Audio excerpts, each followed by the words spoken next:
전능하신 주님, 매주 시간을 구별하여 하나님 아버지를 예배하는 은혜 주심에 감사드립니다. 아멘. 주님만이 우리의 온전한 소망 되십니다. 우리를 죽음에서 살리신 당신을 찬양합니다. 아멘. 주님 감사합니다.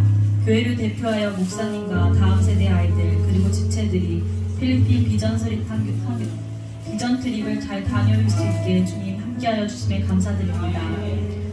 아이들이 보고 듣고 깨달았던 모든 것들이 세계관을 형성하는 데 더욱 진리와 사랑으로 삶이 단단해지기를 축복합니다. 그곳에서 시간들을 통해 수많은 칭찬들이 아이들을 향했음을 듣습니다. 옳은 방향으로 잘 자라고 있음을 확증하게 되는 시간이었음에 감사드립니다. 아멘. 다음 세대들이 공동체와 함께하는 삶, 참고 견디며 이겨내는 삶, 헌신된 삶의 신앙생활들에 감사하게 하십시오. 아멘. 기쁨으로 동참하게 하시고 하나님 나라를 향한 동역자의 길로 한 걸음 내딛게 하신 주님을 찬양합니다. 아멘. 주님, 앞서 그 길을 가고자 하는 교회들이 이곳에 모였습니다. 육신의 연약함과 죄의 습관으로 넘어짐을 반복하는 어리석음을 용서하여 주십시오. 아멘. 우리 안에 거하시는 성령님으로 인해 선한 양심과 말씀의 빛 주심으로 다시 일어서고 다시 도전하는 은혜 주심에 감사드립니다. 아멘. 주님의 은혜가 성령님의 말씀이 날로 충만하길 원합니다. 아멘. 사업, 직장, 학업, 가정 모든 삶 가운데에 주님의 음성에 귀 기울이며 순종하는 참 그리스도인 되게 하시며 아멘. 깊은 부르심으로 높은 부르심으로 초청하시는 주님의 은혜에 기쁨으로 나아가는 하늘꿈 교회 되게 하여 주십시오. 아멘. 주님 더욱 알기 원합니다. 아멘. 간절히 원하는 자에게 나타나시고 역사하시는 주님을 찬양합니다. 아멘. 새롭게 세워지는 성전 건축을 주님께 맡깁니다. 모든 과정들을 주님의 보호하심을 구합니다. 현장에서 일하시는 분들의 안정과 평안하기를 원합니다. 아멘. 더디 진행되는 과정들은 스트레스와 힘든 시간들의 연속입니다. 사람의 생각으로 계획할지라도 주님의 때에 주님의 방법과 계획으로 완성하실 것을 신뢰합니다. 아멘. 힘써 준비하는 모든 손길 위에 주님의 평안과 주님의 일하심을 경험하기를 축복합니다. 아멘. 기대하고 기다리는 마음 가운데 감사가 넘치기를 축복합니다. 아멘. 특별히 목사님 사모님의 영혼육이 샬롬의 평강이 나날이 넘치기를 기도합니다. 아멘. 전쟁 중에 평안이라는 의미가 200% 체감되는 시간 가운데 평안을 더하여 주십시오. 아멘. 특별히 영혼육의 강건함을 허락하여 주십시오. 아멘. 공동체로 함께 모일 때에 풍성해지는 기쁨과 감사, 사랑이 이곳에서만 머무르지 않고 주어진 삶과 수많은 관계 속에 가득하기를 축복합니다. 아멘. 이 시간 말씀을 듣습니다. 지혜와 계시형으로 충만하게 하시어 말씀이 온전히 선포되게 하여 주십시오. 아멘. 우리의 삶 영혼육에 새겨지길 기도합니다. 아멘. 말씀으로 인해 여러 환난 가운데 흔들리지 않는 굳건함이 되게 하여 주십시오. 아멘. 감사와 기쁨을 선택하며 성령으로 충만해지기를 기대합니다. 아멘. 감사합니다. 생각하거나 구하는 것 그 이상으로 능히 하실 우리 주 예수 그리스도 이름으로 기도드립니다. 아멘.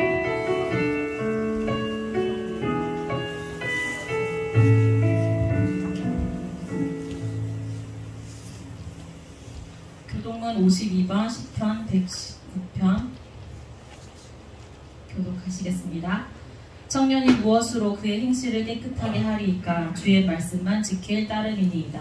내가 전심으로 너를 살렸사오니 주의 계명에서 떠나지 말게 하소서. 내가 주께 범죄하지 아니하려 하여 주의 말씀을 내 마음에 두었나이다. 찬송을 받으실 주 여호와여 주의 은혜를 내게 가르치소서. 내가 주의 법도들을 작은 소리로 읊조리며 주의 길들에 주의하며 주의 은혜를 즐거워하며 주의 말씀을 잊지 아니하리이다. 주의 법이 나의 즐거움이 되지 아니하였다면 내가 내 고난 중에 멸망하였으리이다.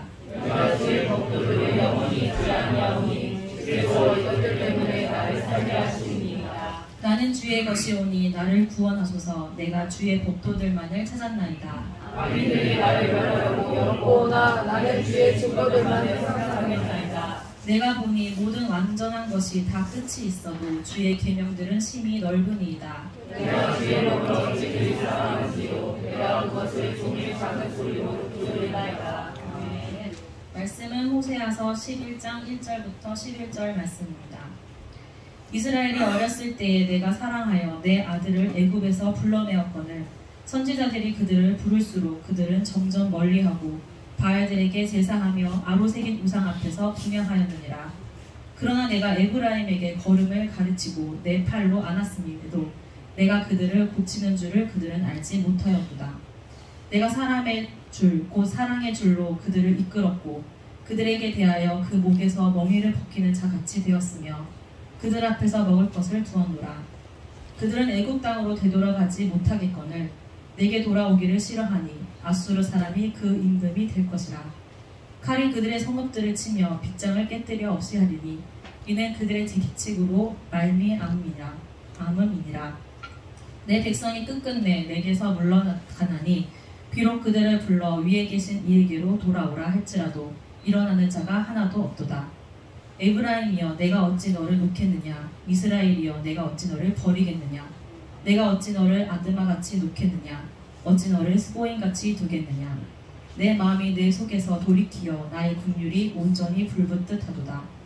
내가 나의 맹렬한 진노를 나타내지 아니하며 내가 다시는 에브라임을 멸하지 아니하리니 이는 내가 하나님이요 사람이 아님이라. 내 가운데 있는 거룩하니니 진노함으로 내게 임하지 아니하리라. 그들은 사자처럼 소리를 내시는 여호와를 따를 것이라.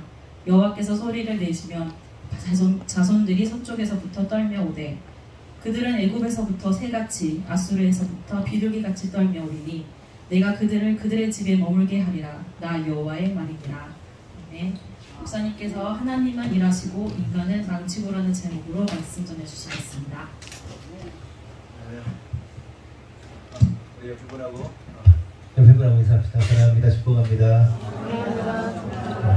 그래요. 잘 지내셨죠? 네. 한 주 걸러다 보니까 반갑고 그렇습니다. 오늘은 하나님은 일하시고 인간을 망치고라는 제목으로 말씀 나눌게요. 유대인 랍비 가운데 아브라함, 요슈아, 헤셀이라는 분이 계세요.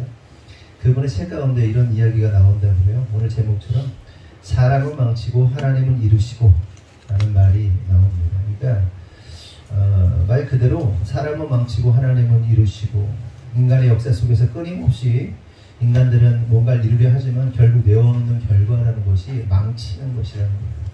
그리고 반대로 하나님은 우리의 인간의 삶 속에서 저와 여러분의 삶 속에서 아무 일도 하지 않는 것처럼 보이지만 하나님은 반드시 하나님의 일을 이루시고 성취하신다는 사실을 이야기하고 있습니다. 그리고 실제로 성경을 보면요.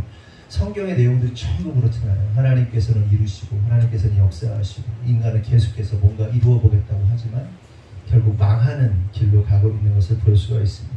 그리고 이러한 내용은 오늘 본문을 통해서도 우리가 확인해 볼 수가 있어요.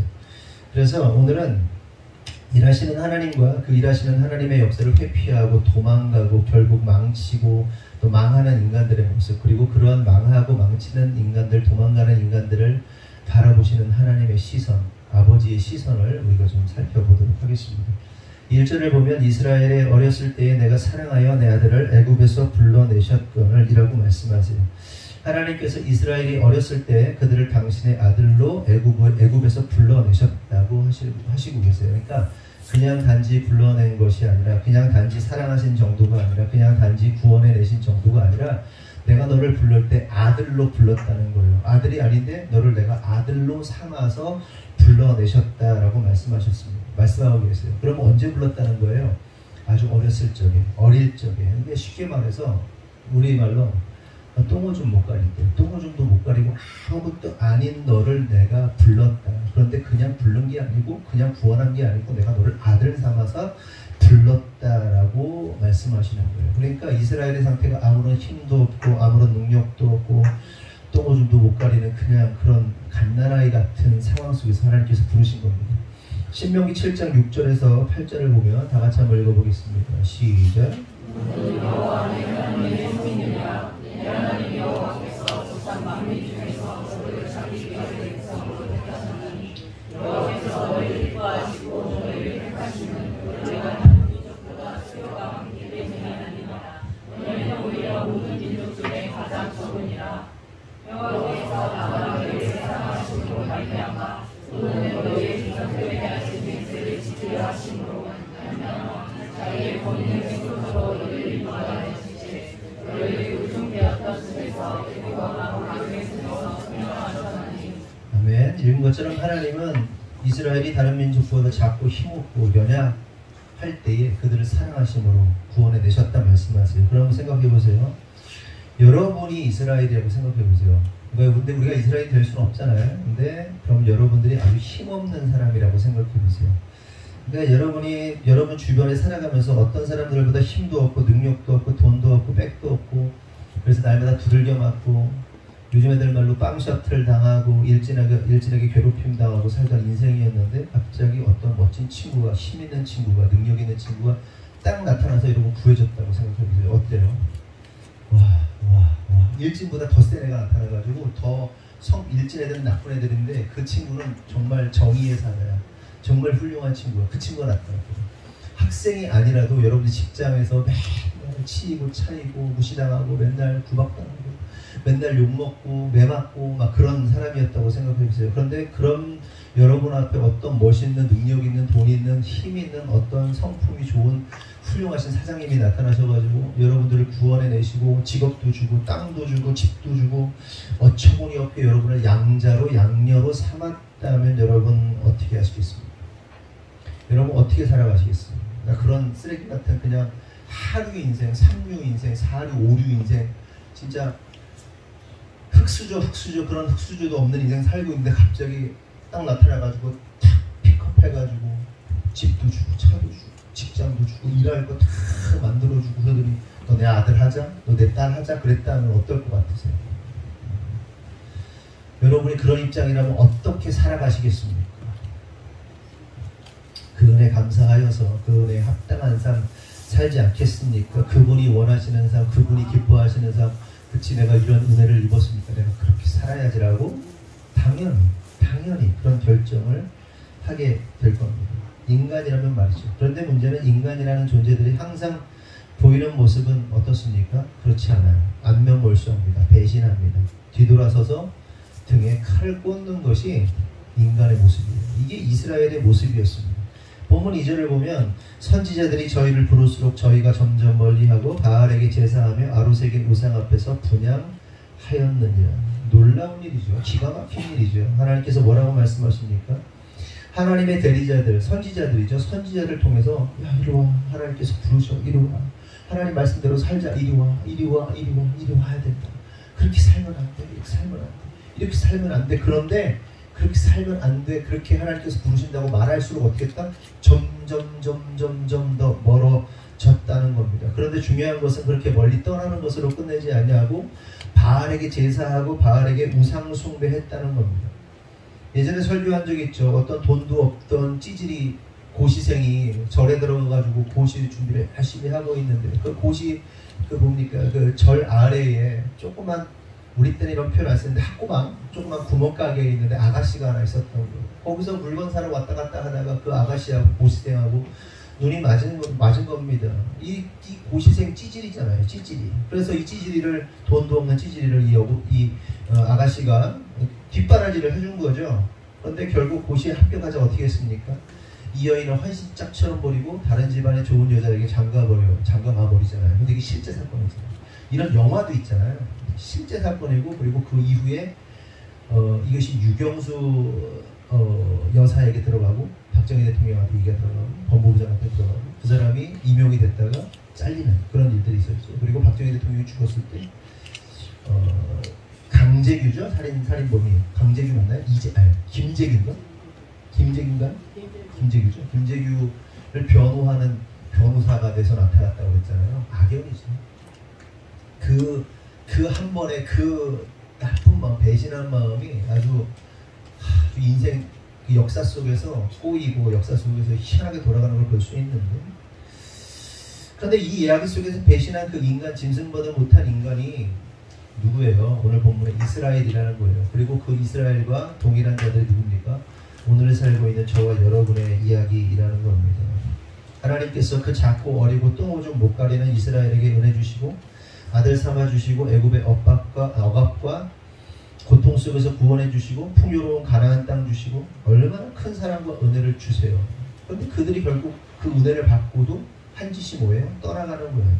단지 떠나가는 것이 아니라 하나님, 신랑이신 하나님을 버리고 하나님과 원수된 바알과 아세라에게 가서 그의 영혼을 넘겨버린 겁니다.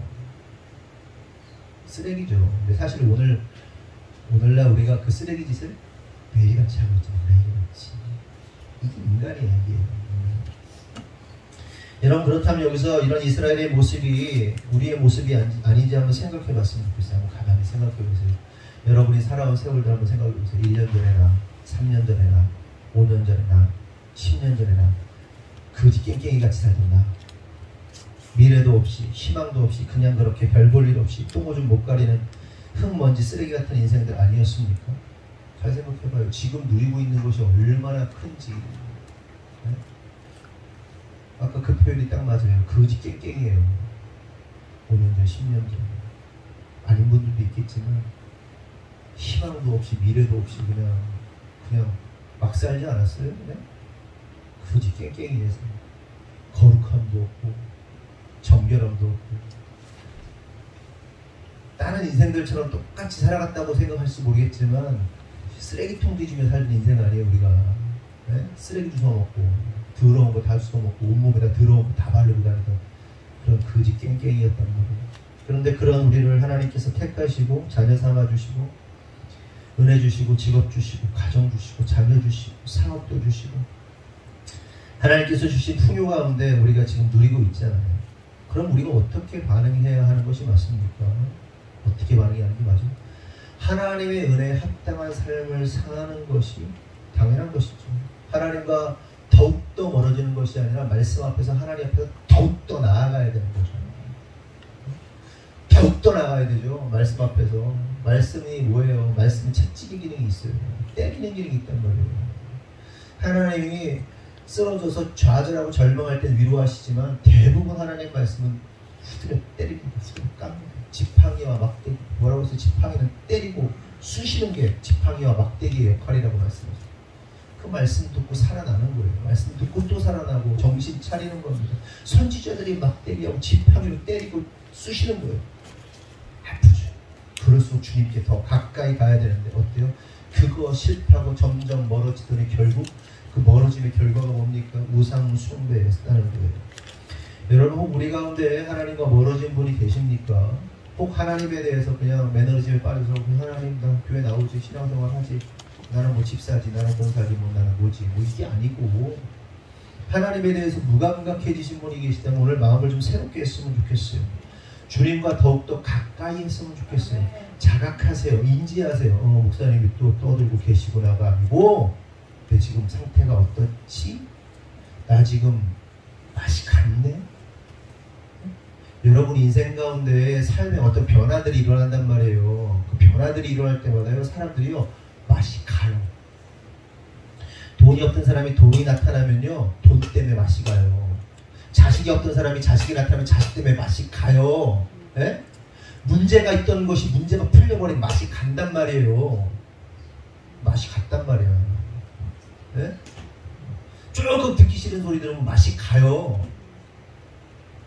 그럼 여러분이 어느 포인트에서 맛이 갔는지 확인하라고요. 예? 맛이 많이 들어갔어.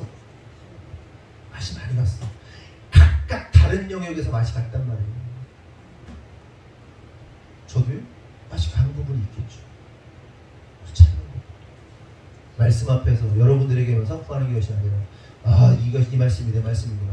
이것이 하나님 나에게 주시는 말씀이구나 라면서 저도 바라보면서 말씀 주고 한번 다 봐봐. 한 사람 자기 생각해. 옆에 사람들 한번 봐봐. 그리고 내가 어디서 마탱이가 갔나. 한 80%는 마탱이가 가는 것 같아. 특별한 누군가가 아니라 다 맛이 갔다. 어떠한 변화로 인해서 어떠한 사건으로 인해서 뭔가 꼬여있고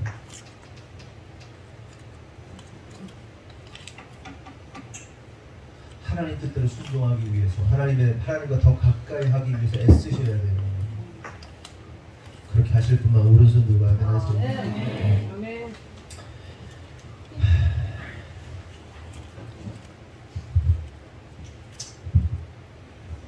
그렇게 하나님과 점점 멀어지면 결국에는 그 길이 무엇으로 귀결되느냐?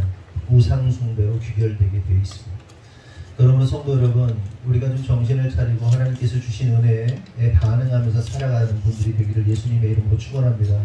다시 본론으로 돌아와서 이렇게 배신하고 떠난 이스라엘을 보면서 하나님은 어떤 마음이 드실까 하는 거예요. 상상해 보았으면 좋겠어요. 여러분이 사랑하는 아내가, 여러분이 사랑하는 남편이 바람이 났어. 그럼 여러분 어떻게 반응을 하실 겁니까? 네? 동의자 만약에 남편이 바람이 났어. 그럴 사람이 아닌 거 알아, 100%. 바람이 났어. 그럼 어떻게 할 거야? 주님의 사랑으로 품어야지. 할렐루야. 인성아, 너는 네가 만약에 결혼을 했는데 네 사랑하는 마누라가 바람이 났으면 어떻게 하냐? 일단 문을 잠궜지. 문을 잠궜지.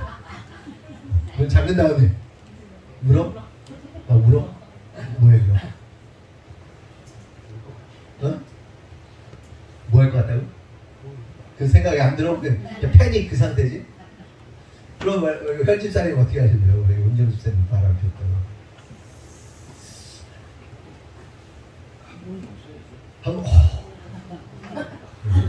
제가 필리핀 가서 선교사님, 거기 최영희 선교사님이라고 있는데 그분이 저한테 그러더라고요. 성자가 여기 있으시네요. 그 얘기를 저한테. 저희 목회하는 얘기를 조금 했더니요. 듣더니 황당하신 거예요. 그 선교지에서 25년 계셨는데도 자기는 그렇게 그런 일들을 해본 적이 없는데 우리 교회 얘기들을 조금씩 풀어드렸더니 다도 아니고 풀어드렸더니 여기 성자가 계셨네? 깜짝 놀라더라고요. 그러니까 우리 교회 수준이요 보통은 아니에요. 거기에서 선교사님 2분, 이상님 선교사님, 최용희 선교사님 2분 계신데도 우리 같이 하는 분들이 없어요. 여기 성자 계신 분들이 여기 성자님이 또 한 분 계시네.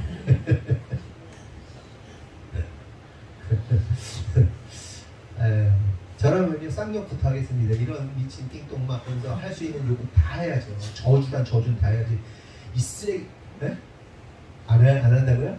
안 할 거라고? 그치, 난 안 하지 사실.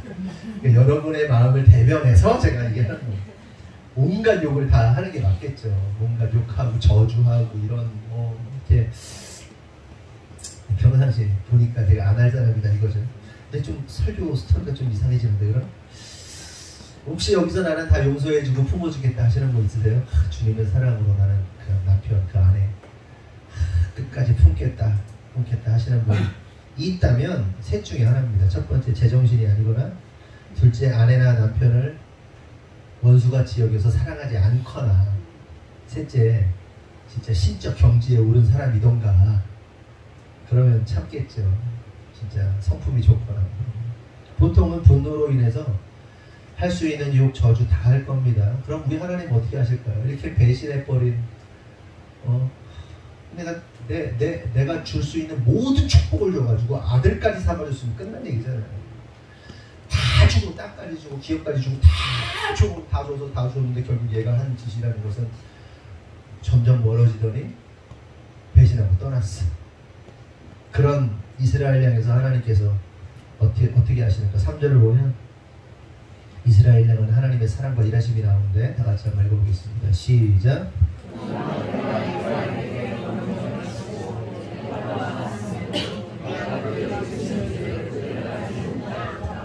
그러나 이렇게 시작하잖아요. 이게 무슨 얘기예요? 야, 니들이 날 배신했지만 그럼에도 불구하고 너희들이 나를 배신했지만 그럼에도 불구하고 나는 너희에게 걸음을 가르치고 팔로 안고 그들을 고쳤다 말씀하십니다. 근데 문제는 뭐예요? 그들이 하나님의 은혜를 알지 못했다라고 기록하고 있다는 거죠. 여러분 여기서 우리가 깨달아야 할 사실이 있는데 그것은 하나님께서 그렇게 우상하게 영혼을 팔아버리는 이스라엘을 바라보시는 그 시선을 우리가 좀 주목해야 돼요. 그러니까 하나님과 이스라엘의 관계는 신랑과 신부의 관계이기도 하고 왕과 백성의 관계이기도 하고 뭐 여러 가지가 있는데 지금 하나님께서 지금 이스라엘을 어떤 관계로 보고 계실 것 같으세요? 이렇게 걸음이 이렇게 자빠져서 이렇게 가르쳐가지고 이렇게 세워가 이렇게 팔로 이렇게 안고 그들을 이렇게 고치고 치유해주고 뭐예요?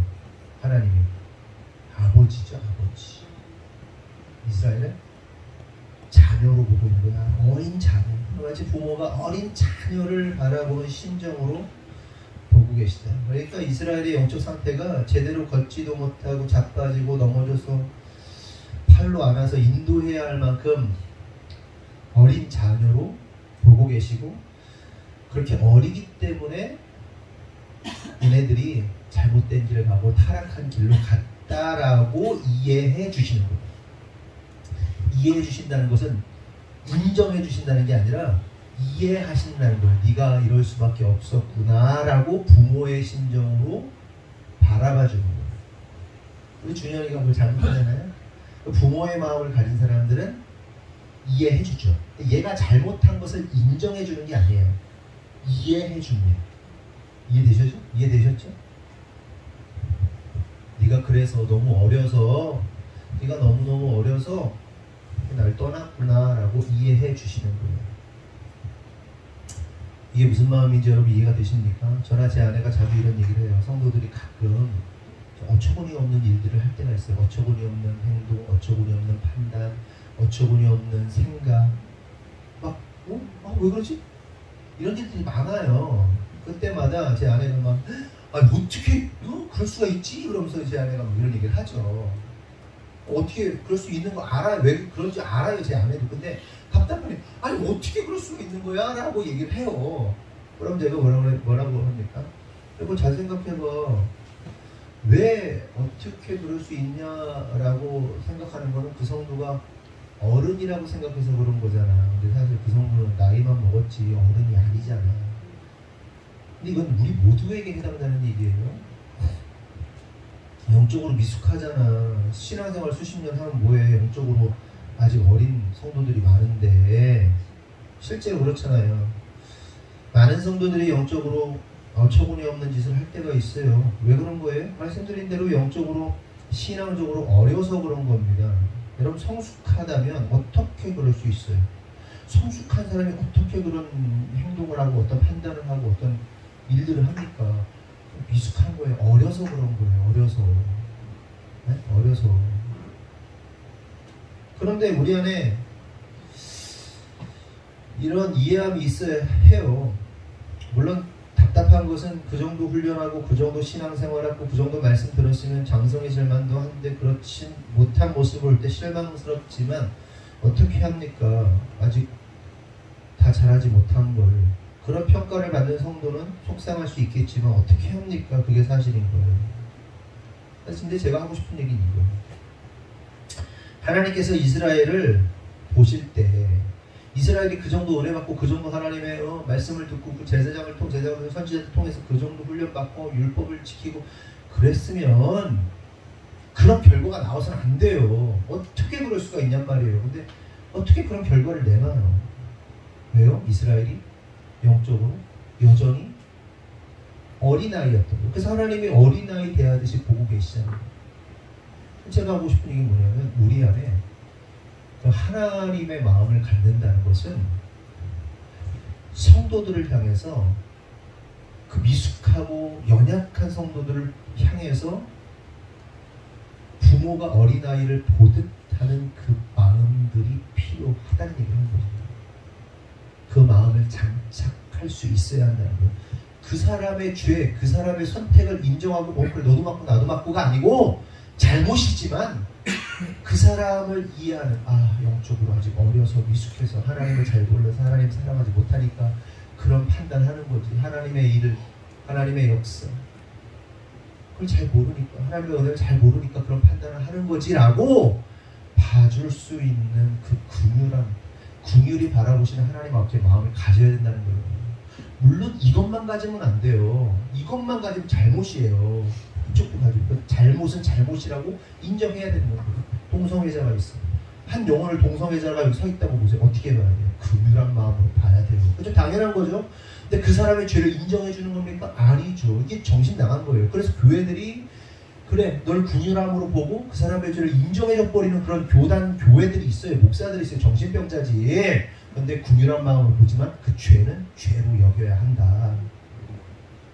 근데 죄로만 여기면 이게 율법주의가 되는 거예요. 네? 긍휼이 있어야 합니다. 이게 두 개가 두 날개가, 두 눈이, 시야가 맞춰져야 되는 거예요.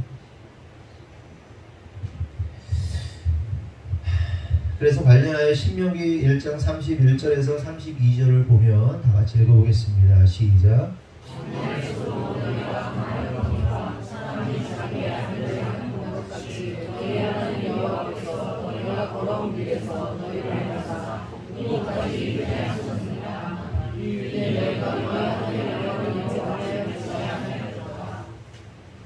하나님이 이스라엘을 어린아이로 보고 계시죠?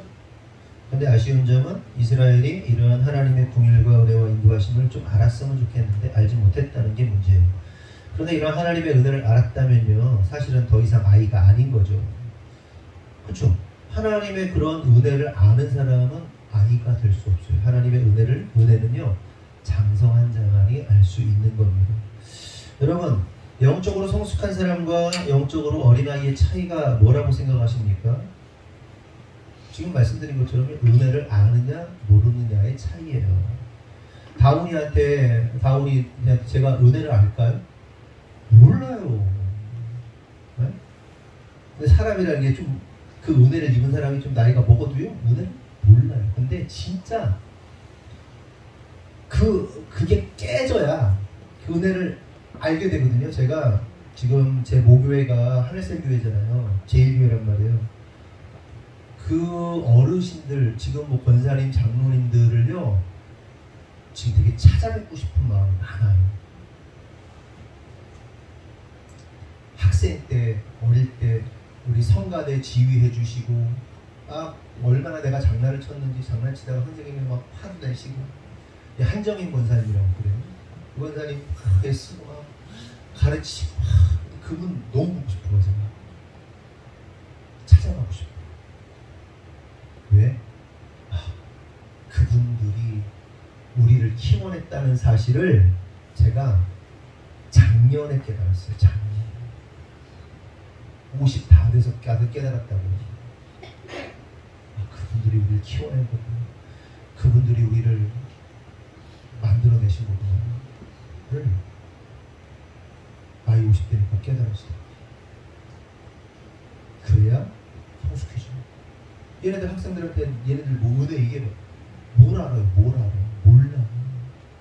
신앙 영적인 것도 마찬가지입니다. 영적인 것. 은혜를 아는 사람만이, 성숙한 사람만이 은혜를 아는 겁니다. 그래서 은혜를 이 사람이 깨달았는지 못 깨달았는지는 뭐로 확인할 수 있을까요? 은혜를 알면요, 감사. 그치, 감사. 이게 나와요.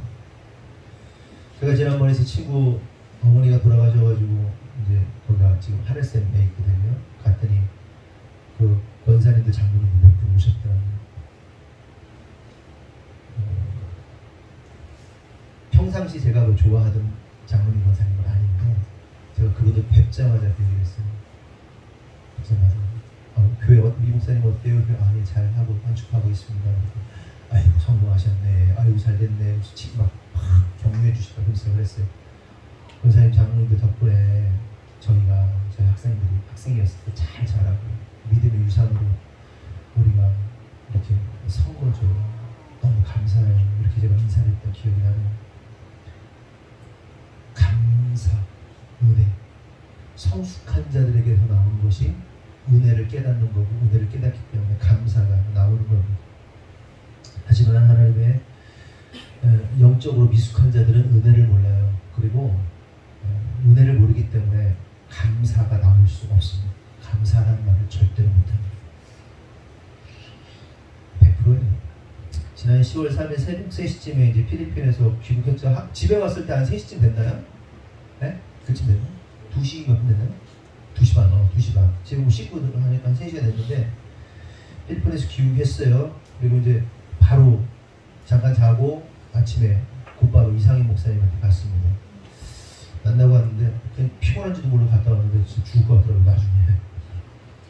근데 이제 금요철 때도 말씀드렸지만 이상희 목사님이 시한부 선고를 받고 집에서 주님의 부르심을 기다리고 있는 상황입니다. 병원에서 더 이상 해줄 게 없습니다. 그러고 해서 퇴원을 9월 말에 하셨는데, 이때 퇴원할 때 딸 예희하고, 예희가 SBS에 있다가 채널A로 이제 넘어갔는데, 스카우트에서 넘어갔는데, 그 잠깐 그 텀이 있어가지고 예희가 집에 있었어요. 예희하고 그 사모님하고 퇴원을 준비를 이제 하러 가시는데, 그때 비가 엄청나게 왔대요. 너무 비가 많이 왔대요. 그리고 목사님은 이제 그 고통을 견딜 수가 없으니까 몰핀 주사를 맞잖아요. 마약 주사를 맞는다는 거예요. 제정신이 없어요. 정신이 없어요. 그래서 병원에 있는데 막 남이 밥 갖다가 못 차고 두 사람 뺏어 먹고 막 정신 없이 막 그냥 제정신이 아니에요. 그냥 마약 중독자의 모습입니다. 막 그렇게 막 있다가 퇴원을 이제 하게 됐는데, 인사불성, 자기 몸도 가누지 못하고 몰라. 제정신이 아니에요. 그냥 늘어져 있는 거예요.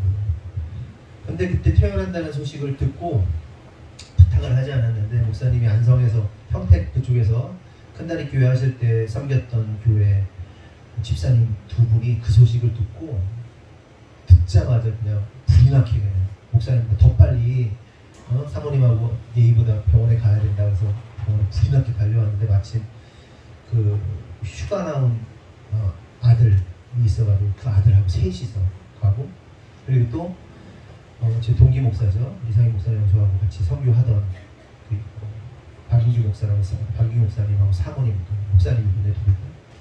그냥 가가지고 퇴원을 한 겁니다. 근데 나중에 얘기 들었는데,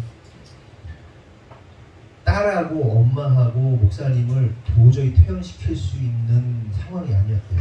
그냥 성인 남자가 들어 누워 있으니까 미쳐가지고 약을 주고 있으니까. 근데 그걸 다 그 갔던 분들이 다 챙겨가지고, 그 군대 간 아들이 막 그 집사님 아들이 업어가지고 막 옮기고 막 그래서 퇴원을 간신히 했다고. 그러면서 그런 얘기를 하는 거예요. 하나님 참 감사하다고. 하나님 참 감사하다고. 퇴원할 거 아시고 하나님께서 미리 그렇게 5명이나 더 붙여주셔가지고 퇴원 잘 할 수 있도록 하나님께서 인도해 주셔서 감사하다고 예희도 얘기하고, 사모님도 얘기하고, 목사님도 제가 만났는데 뭐 눈이 잘 안 보여. 저 목소리만 듣는 거예요. 눈도 잘 안 보여. 너무 감사하다고 힘이 없이 뭐 이렇게 얘기를 하시는데, 여러분 솔직히 인간적인 눈으로 보면 그게 감사해요? 네? 안 걸렸는데 주를 위해 죽도록 충성하다가 이제 죽게 됐는데 감사한 일이에요. 세상의 눈으로 보면, 믿음의 눈이 아닌 인간의 눈으로 보면. 여러분 하나님이 살아계시다면 당신의 종 안 걸리면 안 되지. 네? 안 그래요? 아니 감사하게 하나님 나는 암에 안 걸리게 해서 감사합니다 막 이 얘기가 나와야 되는 거야. 아니면 암에 걸렸으면 암에 갑자기 극적으로 치료를 해줘가지고 갑자기 짜잔 해가지고 막 구원해가지고 하나님 진짜 감사하다고 이래야 감사한 거지. 뭐가 감사해요. 고작 퇴원하는데 마약에 취해가지고 막 이러고 있는데 막 사람들 보내가지고 간신히 집에다 갖다 놓은 게 뭐가 감사해요. 뭐가 개똥이나 인간의 눈으로 그런 얘기 다른 거예요. 하나님의 은혜를 아는 사람은요 암에 걸린 것도 감사하고, 태어나는데 사람 붙여주신 것도 감사하고, 그게 진짜 은혜를 아는 사람의 감사란 말이에요. 그러나 영적으로 미숙한 일들은 어때요? 아니 왜 나한테 하나님 암을 주냐고 막 이거 나와야 되는 거 아니겠어요? 전에도 말씀드렸다시피 미국 이민교회 명망에 있는 장로님이 암에 걸리셔가지고 목사님하고 성도들이 신방을 딱 갔는데 뭐 예배 드리고 있는데 그 장로님이 그랬더니 소리를 지를 때잖아요. 예수고 뭐고 다 필요 없어요. 소리 지르고 그냥 이렇게 알아대잖아요. 장로는 뭐 나이가 먹고 명망이 사람들한테 명망이 있으면 뭐 감사하지 못합니다. 여러분 우리의 모습을 좀 돌아갔으면 좋겠어요. 우리의 신앙은 어떻습니까? 작은 일 하나하나에 일희일비하면서 그냥 원망 불평하고 그렇게 원망과 불평이 점철된 인생 아닌가? 아니면 그리 아니하실지라도 나이때과 원함대로 이루어지지 않아도 주님의 크심을 찬양하고 주님의 위대하심을 찬양하는 신앙인지 좀 우리 자신을 살펴봤으면 좋겠어요. 오늘 이 시간 좀 우리가 우리의 모습을 돌아보고 내 입술 가운데 감사를 모른다면, 감사가 뭔지를 모르는 분이 계시다면요, 좀 하나님의 은혜를 구했으면 좋겠어요. 하나님의 은혜를 알면요, 감사가 나옵니다. 그냥 감사합니다, 감사합니다 한다고 되는 게 아니에요. 훈련한다고 되는 게 아니에요. 하나님의 은혜가 알아지면 감사하게 되는 거예요. 우리가 아무리 백날치나 감사합니다, 비즈니스적으로 감사합니다 하면 뭐 할 거야. 감사하지 않은데 감사하다 한 1000만 번 하면 감사해질까요? 물론 감사하다 그러면 감사하는 마음으로 바뀔 수 있어요. 그런데 그 감사는 어디로부터 나와야 되는 거예요? 하나님의 은혜로부터 나오는 거예요. 하나님의 은혜를 알면 감사하다니까요. 회복돼야 됩니다. 회복돼요. 주님의 은혜를 좀 알게 해달라고 기도해야 돼요. 그런데요, 이 기도가요, 아무것도 아닌 기도가요, 안 나와요. 자기 자존심 때문에 안 나온다니까. 하나님의 은혜를 알고 싶어요 라고 이 말을 못한다니까. 인간들이 쓰레기 같아가지고 욕을 못해. 욕을 내가 미안해, 이 사람한테 미안한데 미안합니다 할 수 있어야 되는데 이 미안하다는 한마디를 못한다니까. 인간의 자존심이라는 거지. 그런데 이걸 꺾을 때 위대한 변화의 역사가 일어나는 거예요. 네? 여러분 아내하고 남편하고 싸웠어. 내가 미안하는 느낌이 들어? 그리고 미안해 라고 말할 수 있는 용기. 세상을 바꾸는 용기라니까. 주님 앞에, 주님 내가 죄인이에요, 주님 용서해 주세요 라고 말할 수 있는 용기. 아무것도 아닌 용기가, 이 용기가 세상을 움직인다니까요. 자기를 인정하는 용기. 자기를 인정을 못해요. 변화가 일어나지 않아요. 마지막으로 4절 보면, 다 같이 읽어보겠습니다. 11장 4절 시작. 너희에게 대하여 그 목에서 멍에를 바꾸는 자 같이 되었으며 너희 앞에 먹을 것을 비웠었다. 하나님께서 어떻게 했다는 거예요? 이스라엘을 인정의 끈과, 잠깐만요, 이거를요 제가 세 번역으로 읽어드릴게요. 세 번역 똑같이 21장 4절. 나는 인정의 끈과 사랑의 띠로 그들을 묶어서 업고 다녔으며 그들의 목에서 멍에를 벗기고 가슴을 헤쳐 젖을 물렸다. 이렇게 말합니다. 다시. 나는 인정의 끈과 사랑의 띠로 그들을 묶어서 업고 다녔고 그들의 목에서 멍에를 벗기고 가슴을 헤쳐 젖을 물렸다. 이게 무슨 그림입니까? 어머니가, 우리가 아기들 띠띠여가지고 매가지고 이렇게 하잖아요. 근데 애가 목에 막 멍에가 걸려있고 막 그런 걸 탁 뜯어가지고 엄마가 애가 우니까 가슴을 확 풀어헤쳐가지고 젖을 확 먹이고. 어머니 모습이죠. 어머니 모습. 얼마나 큰 사랑입니까? 얼마나 가슴 젖인 사랑입니까? 하나님께서 이스라엘을 향해서 그렇게 하셨다는 거예요. 그 온갖 더러운 짓 다 합니다. 그래서 사단에게 매여가지고 막 목에 모이고 막 그냥 엉망진창내고 풀어주셔가지고 그걸 막 사람 묶어가지고 끊어가지고 젖 먹이시고 내가 그랬다는 거예요. 하나님이 그렇게 너를 내가 먹였다는 거예요. 여기서 두 가지를 깨달아야 돼요. 첫째는 우리를 향한 하나님의 사랑을 깨달아야 되고, 둘째는 우리가 영혼을 향하여 가져야 하는 마음입니다. 하나님은요 우리를 정말로 사랑하시는데 품속에 자식처럼 사랑하신다는 사실을 잊지 않았으면 좋겠어요. 가장 원초적인 사랑. 아이들 아무것도 모르고 막 똥 싸고 오줌 싸고 막 그럼에도 불구하고 끝까지 품어가지고 젖먹이는 사랑. 하나님의 사랑. 네가 잘하면 나도 잘하고 네가 못하면 나도 못하고의 사랑이 아니라 그냥 다 품어주는 사랑. 하나님이 진짜 우리 이렇게 사랑하신대요. 그 사랑이 뭔지 아시겠어요? 그 사랑 좀 알았으면 좋겠어요. 여러분 자식 키우다 보면 자식들이 속썩이고 부모의 마음을 아프게 할 때가 있죠. 그러다 보면 혼도 내고 화도 내고 자식과 심하게 싸우기도 하고 매를 들 때도 있고 때릴 때도 있고. 그런데 그때 애를 막 혼내면서도 부모 마음 한편에 정말 설명하기 어려운, 형언기 어려운 그 저리고 아픈 마음이 뭡니까? 혹시 아이가 잘못되면 어떡하지? 이 아이가 이상한 생각하면 어떡하지? 삐뚤어지면 어떡하지? 엉뚱한 결정하면 어떡하지? 라고 자녀를 걱정하는 마음이 한편에 있잖아요. 진짜 자녀를 사랑하면 그 마음 있잖아요.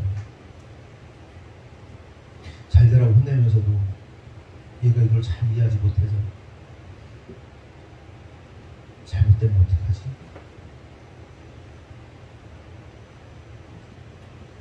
마찬가지입니다. 우리 하나님은 정말 저와 여러분을 사랑하셔서 그 하나님 마음 안에 우리를 향한 그 말씀, 때론 징계, 때론 또 심판도 하시고 겁도 주시고 말씀 심하게도 하시고 그 마음 안에요 기본적으로 깔려있는 마음이 뭐예요? 우리 하나님 사랑하는 마음이 있어요. 자녀에게 젖을 먹이는 그 사랑하는 마음이 있단 말이에요. 그 마음을 알아야 돼요. 우리가. 그리고 우리가 이런 하나님의 마음을 안다면 어떻게 해야 되는 거예요? 그 마음으로 하나님 아버지의 마음으로 다른 영혼들을 바라봐 줄 수 있어야 된다. 깊은 사랑으로 깊은 이해함으로 젖먹이 아이를 보듯 바라봐 줄 수 있어야 된다.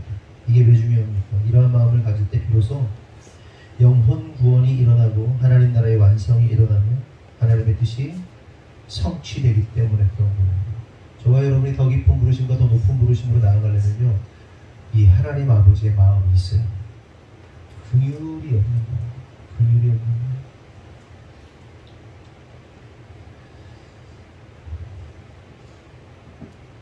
긍휼이 없는 마음이 있어요. 육쟁이 할머니 자주 얘기하잖아요. 그것만 하면 안 돼요. 그 안에 깊은 사랑이 있어야 여러분 필요한 거예요. 성도들도 마찬가지예요. 여러분 괜히 저나 제 안에 따라 하려고 하지 마세요. 욕하는 것만 따라하려고 하지 마세요. 그 안에 깊은 사랑이 없이는 하지 마세요. 그 무슨 얘기냐? 그러면 절대 뒷담화 하라고 그래서 하지 말라고 했어요. 열심히 하라고 그랬죠? 열심히 하세요. 경황을 위하세요. 그런데 하려면 깊은 사랑을 가지고 하세요. 깊은 사랑이 있으면 상처가 안 돼요. 근데 사랑도 없이 욕만 해대면 그냥 팡팡 나가 떨어져요. 여러분 말씀 마칩니다. 간절히 바라는 것은 오늘 말씀의 제목처럼 우리가 하나님은 일하시고 인간을 망치는 그런 삶이 아니라 하나님은 일하시고 우리는 순종하는, 그래서 저와 여러분이 하나님의 동역자가 되는 그런 삶을 살기 원합니다. 그리하여 마지막 날 주님 배울 때 잘했다 칭찬받는 저와 여러분 되기를 예수님의 이름으로 축원합니다. 기도하겠습니다. 하나님 감사합니다. 오늘 말씀을 통해서 깨닫습니다. 하나님은 일하시고 인간을 망치는데 하나님 우리는 더 이상 그런 자들이 아니라 하나님 일하시면 하나님을 응원하고 우리는 하나님을 응원하면서 동시에 하나님의 일을 성취해 나갈 수 있는 믿음의 사람들 될 수 있도록 도와줘 주시옵소서. 이 우리의 힘으로 불가능합니다. 하나님의 능력으로만 가능합니다. 하나님 우리에게 은혜를 주시고 지혜와 계시의 영을 부어주셔서 그 주님의 은혜 안에서 날마다 승리할 수 있도록 주님 주장하여 주시옵소서. 주님 이루실 줄 믿사옵고 예수님의 이름으로 기도합니다. 아멘. 영상을 먼저 보겠습니다. 얘네 여기 앞에 앉아있어요.